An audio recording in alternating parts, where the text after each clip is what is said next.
Hola chicas! Today I'm here with the beautiful Michelle Leon, who's Miss Grand USA, and she just went to compete at Miss Grand International that took place here in our home country in Las Vegas, Nevada. And thank you for joining us. Thank you for having me here today. I'm so course. excited to be here and to talk to you. Yeah, so Michelle's going to talk to us about her controversial answer that she had in the top 5. You also placed 4th runner-up before I Yes, start I with did. anything, so congratulations. Thank you so on that much. accomplishment. Thank So you. yeah, so you're here to talk to us about your controversial question and answer portion. Yes. And the question was that the top 5 got, to help you stop the war and violence, who would you choose between Donald Trump and Hillary Clinton, and why? Yes. And you said Donald Trump, and the audience was very stirred up. You had a lot of people on Yes. social media that were going crazy. You even made headlines. Mm-hmm. So I want to give you the chance to kind of explain your Yes. answer, because they didn't give you the opportunity, and people were Definitely. not really listening to what you had to say. And I was understanding. Thank you. I've been there on the stage, and I Thank understand you. how tense it could be. But I understand what you were trying to say, and I'm giving you I want you to have the Okay. opportunity to Thank you so clarify to much. everyone. So actually, I started with my answer as, believe it or not, I would pick Donald Trump, because I decided, well, people aren't going to believe what I'm going to say, but wait until they hear what I'm going to say and why I would pick Donald Trump. The question was why we would pick someone to spread our message with on Stop the War and Violence, not who we would vote for.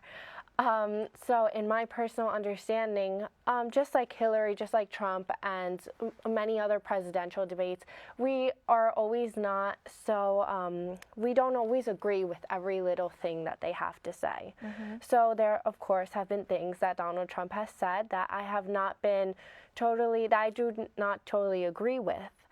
So because of that, I would have loved to speak to him, share my message with him, and share my thoughts with him on why this is so important. And maybe he could take it, understand it, just like my message that I spread on Stop the War and Violence. It's based on understanding and communication. And maybe if he could understand it, he could use his communication and his power to be able to spread his message in a positive way and not a negative way that would affect people. So you're basically to reiterate, what you said, it's that if you can get Donald Trump to believe in Yes. peace and ending war, then we can get more people on board Definitely. to believe that. Definitely. Oh, well, you see, that's See, that's more See, clarifying. and I love that you clarified the question, because people hear that and they think right away, oh, she said Donald Trump, so that's who she's voting for, Yes. and that's not what they asked. Yeah, and it was very upsetting, just because like that moment on stage, like you're very nervous because like you have the judges, Yes. and like you're just a few steps away from the crown, and you're like, wow, this is gonna like make me or break me. Yes. And at that moment, like just seeing everyone, and like people started booing, and I was like, in my head, I was like, okay, people are booing, some judges are smiling, people are looking at me and watching me around all the world. I was like, I'm just going to continue my answer, because no matter what's going on, I want to be able to leave the stage not standing there being Yes. quiet, but speaking out, and somehow they'll be able to listen to me later on, just like people Yeah. did hear me around the world. Maybe not in the actual stadium, but they did hear me. And what was your mentality right after you answered the question and you had people booing you? Well, after I answered my question, there were so many people booing that I had my mom there, and I had Eduardo, my stylist, Chantel, my director, Catherine, like all my team there and everything. So I looked over to them, and I'm like, okay, they'll tell me like if it was good or if it was bad. But they actually didn't hear me either, because of so much noise that was going on. That after they came up to me and they were all asking me like, Michelle, what was your answer? What did you say up there? Because no one heard me. But it's clear now, and I'm glad that I'm being able to share these words with you right now, and for people to be listening to what I had to say about it. Perfect. And would you have changed your answer? Like, if you can go back, would Yeah. you change your answer, or would it still stay the same? It would still stay the same. I feel that every time you go out and on stage, you always want to stand out in one way or another. And I always believe any publicity is good publicity. Yes. So, I mean, this is publicity right now.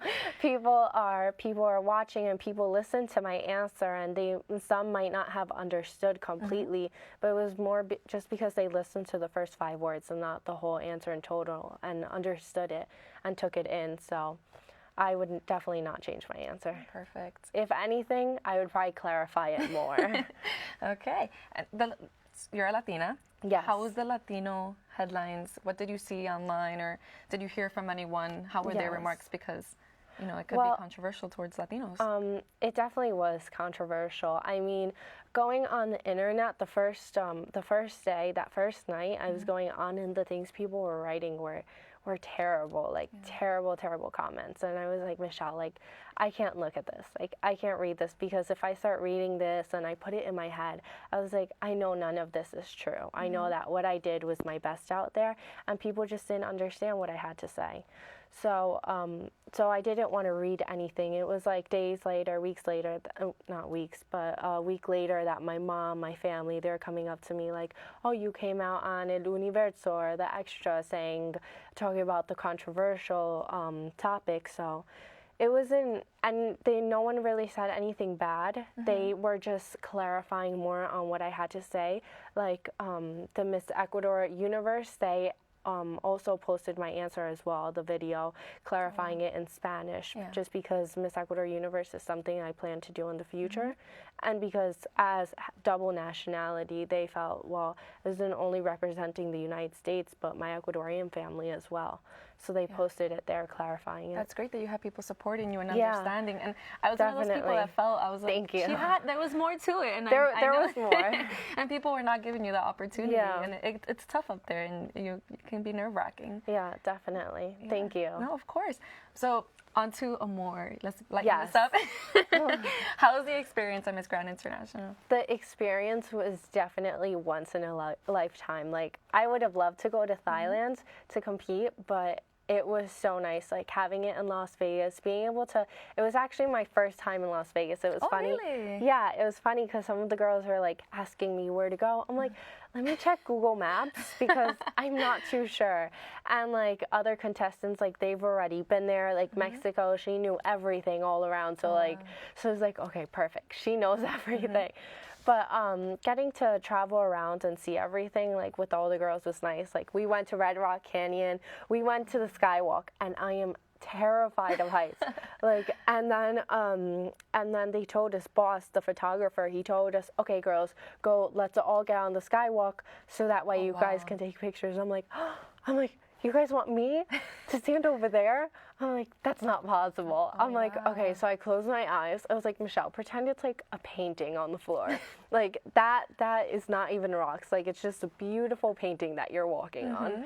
So like, I wasn't even looking down, but then I got the hang of it, and I liked it. And Or you faced your fears. yeah, I did face my fears in several ways throughout the whole competition. So. And every time that you kept making it into a new, semi-finalist, finalist, Yeah. how was it feeling? I was feeling like, oh my goodness, like I couldn't believe it. Just because United States the year before, they came out up to top 20, and I know the competition was so strong. Like the girls, it wasn't even like the girls, but their message and how they related to the pageant. Like South Sudan, she was in a refugee camp. Like how more closer can you get to the organization than that? Like how much more powerful of a message that you'd want to spread better than that, Like, so it was the competition, like the girls, their messages, and that was another thing, like getting to speak to all the girls, getting to listen to them on how they relate and how they want to stop the war and violence was really special to me. And I literally made lifelong friends. Like I made friends with Peru, Thailand, my Thai fans, thank you so much. Lakna, choop choop. Oh, look at you. Yeah, I learned like a little bit of that, yes. That's so so that much means I love you guys, kiss.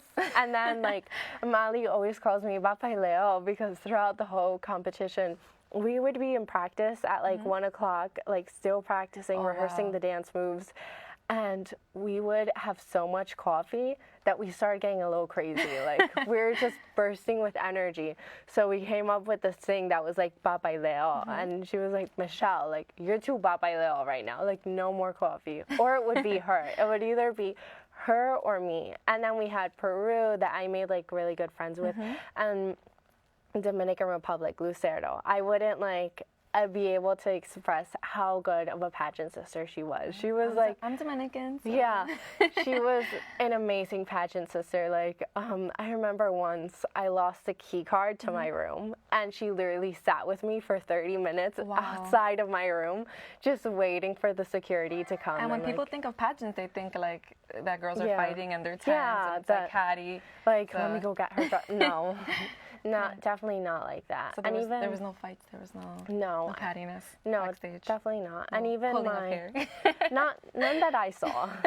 Not, I don't think so.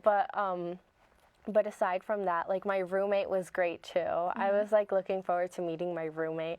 I was like, I hope she's like fun and cool, and she definitely was all that. She had like these special chocolates that she brought from New Zealand, and I'm like crazy for candy. So it was delicious, and she was great too. Perfect. Well, thank you so much, Michelle, for joining us today Thank and you. talking and clarifying your answer and being Definitely. brave enough to stick to it and talking to us. So thanks so much. Thank you so much And for thank you, having me here today. everyone, for watching, and stay tuned for Oh, more. I want to give, a special shout out to Yes. Silvio. He is the designer who designed my awesome outfit today. Yeah, it's beautiful. And thank you. It's beautiful. And Marita, she actually hand painted the skirt, but What? it was designed by him and he added some crystals. So I did not see that detailing. yeah, so it was a beautiful job that they both did, and I just wanted to say a special thank you to them for today. Of course. It's a beautiful outfit, so great job. Thank you. Thank you so much for tuning in, guys, and stay tuned for more on Chica.